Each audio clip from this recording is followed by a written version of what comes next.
Hi everyone, my name is Matt. I'm the youth and family pastor at Cornerstone Church in Marshfield, here today with your Cornerstone Connection, a daily devotional.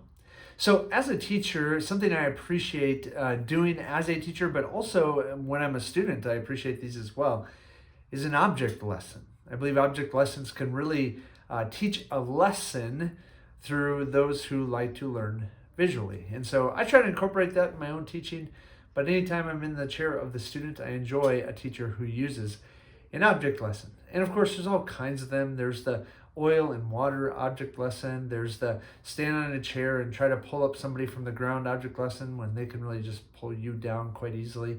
There's the object lesson of, hey, let's keep our eyes up at the top of the ruler that we're trying to balance on one finger, because it's like keeping our eyes up on God, and that's when life will actually be okay. If we look down at our feet, that's when we start to stumble. There's all kinds of object lessons that we can use. Well, today in the book of Jeremiah, we see Jeremiah is given an object lesson by God to use and to teach the people of Israel. And I'm not going to just outright tell you what that object lesson is. I invite you to join me in Jeremiah chapter 27. We're going to read verses 1 through 12, and we're going to see what we learn from this object lesson and what God's promise is. And I'll tell you this, for the people listening, in Jeremiah's day, this would have been a very unwelcome object lesson. Here's what it says. Jeremiah 27, starting in verse 1.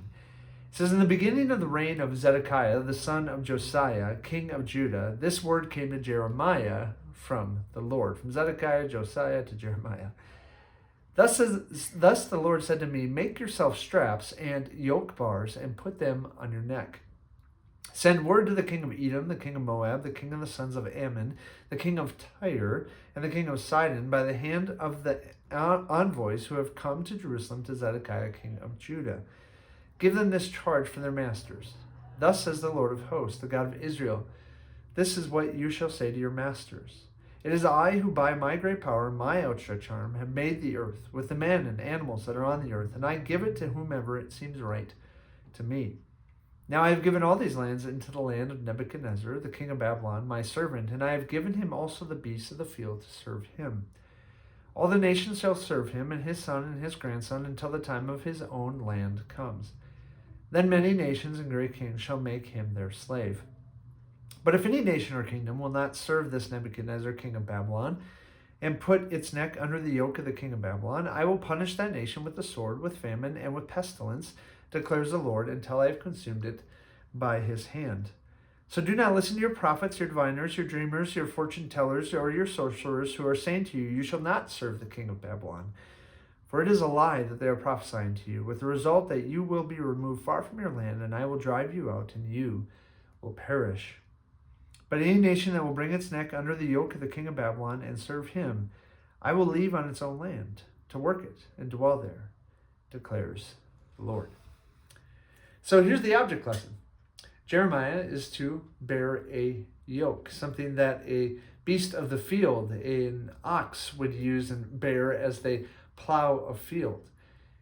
And Jeremiah is to wear this yoke as a picture of what the people should do in regards to Nebuchadnezzar, the king of Babylon. That they should allow him to rule over them. Now, of course, for those hearing this message, this would have been, again, an unwelcome object lesson, something they would not want to do. But you see, if they don't bear the yoke of Nebuchadnezzar, they're actually not just not obeying Nebuchadnezzar, they're disobeying God. You see, God was telling them about what was to come. And then if they followed his word, if they obeyed his word, that he would ultimately take care of them. And friends, isn't it true? There's things that happen in life, burdens sometimes we end up bearing, that we look at God and we go, God, we can't believe you're making us bear this burden and endure this suffering. But God has a promise at the end of it, doesn't he? He has a promise that he will restore us to our land. At the very end of Jeremiah chapter 27, verse 22, God says, "They shall be carried to Babylon and remain there until the day when I visit them, declares the Lord. Then I will bring them back and I will restore them to this place."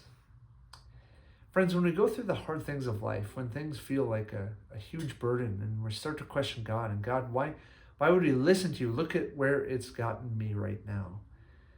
Let's remember God's promises.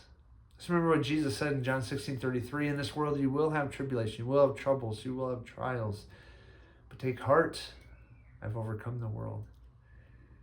God will restore us, and he will keep his promise.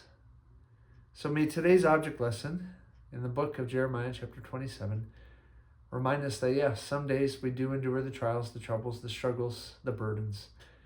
But God is with us. He is for us. He's not against us. He has a plan. He's made a promise. Have a great day, friends. We'll see you next time on the Cornerstone Connection.